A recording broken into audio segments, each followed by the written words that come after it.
O Hospital Banco de Olhos de Porto Alegre, referência no tratamento de problemas da visão, registra um aumento de 25% nos casos de conjuntivite neste inverno. E é sobre esta doença contagiosa que nós vamos conversar agora com o médico Roberto Freda, que trabalha no Hospital Banco de Olhos e está conosco aqui no RS Acontece. Bom dia. Bom dia. Qual é o problema? O que aconteceu? O inverno traz mais a conjuntivite? Sem dúvida, essa época do ano, devido às infecções, principalmente de vias aéreas superiores, ocorre um aumento, realmente um incremento significativo de até 25% desses casos de conjuntivite.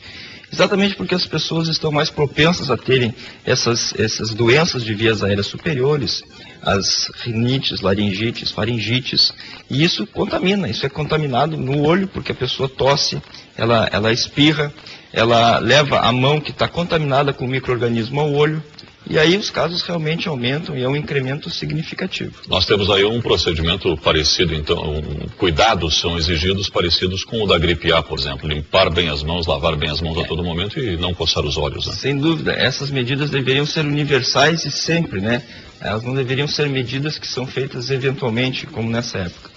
É fundamental realmente que as pessoas entendam que lavar as mãos é talvez a medida profilática mais efetiva na diminuição do contato, do contágio.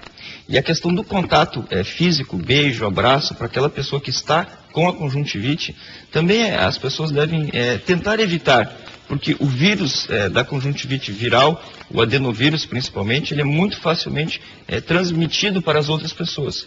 Então, se a pessoa sabe que está com a conjuntivite, ela vai evitar o beijo, o abraço, o aperto de mão, né? Então, isso é uma medida profilática, o contato muito importante. Bom, mas há 3 tipos de conjuntivite. Exato. Todas são contagiosas em alto grau ou tem alguma que não? As conjuntivites elas podem ser classificadas didaticamente assim, né? Conjuntivite viral, que é essa que a gente está comentando, né? A bacteriana, que é aquela que tem mais secreção amarelada, é a secreção bem intensa, e a conjuntivite alérgica, né?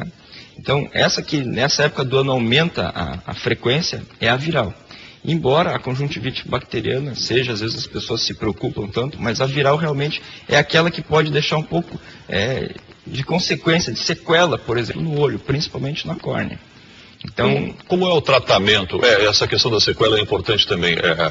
Existem sequelas da conjuntivite? Às vezes as pessoas acham, são graves. Às vezes as pessoas acham que a conjuntivite é uma coisa bem simples.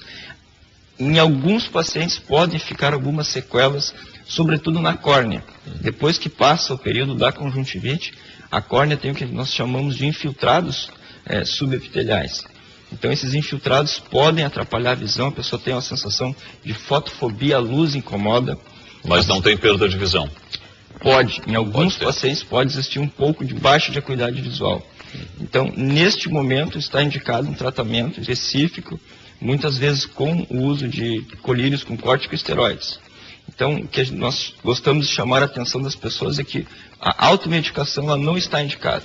Porque no início do processo, no início dessa conjuntivite viral, os corticosteroides preferencialmente devem ser evitados, para que não se prolongue o quadro da conjuntivite viral. O vírus ele se replica mais facilmente com o uso de corticosteroides. Numa fase posterior, quando existem essas sequelas, sim, está indicado. Claro que dependendo daí do critério do médico, né? Vocês têm percebido esse crescimento ou essa atitude dos pacientes com automedicação? Infelizmente, os pacientes sempre têm o vizinho que usou, um parente, um tio, uma tia, um familiar que usou e melhorou. E nós sabemos que não são para todos os pacientes que aquela medicação pode estar indicada. Existem casos graves de glaucoma, casos que está contraindicado, né, na verdade, o uso de determinada medicação. Sim, tem que fazer uma avaliação completa do paciente, né? A conjuntivite dura em torno de 7 dias. Se não melhorou nesse período, tem algo mais grave. Essa que nós estamos comentando, a conjuntivite viral, ela inclusive pode durar mais tempo. Porque ela tem uma peculiaridade que ela acomete primeiro um olho, e em torno de 40% a 50% dos casos, pode acometer o outro olho. E num período de 1 semana a 10 dias depois. Então veja que nós já temos aí um período de 15 dias de doença, porque acometeu um olho primeiro e depois o outro. Então essa conjuntivite pode durar mais tempo realmente. Tá certo. Muito obrigado pelas suas informações. Fica aí o alerta então, principalmente nesta época do ano, com os problemas das vias aéreas e os cuidados que temos que ter. O principal deles é a higiene, né? Que está claro isso. Muito obrigado pela sua entrevista. A seguir tem mais.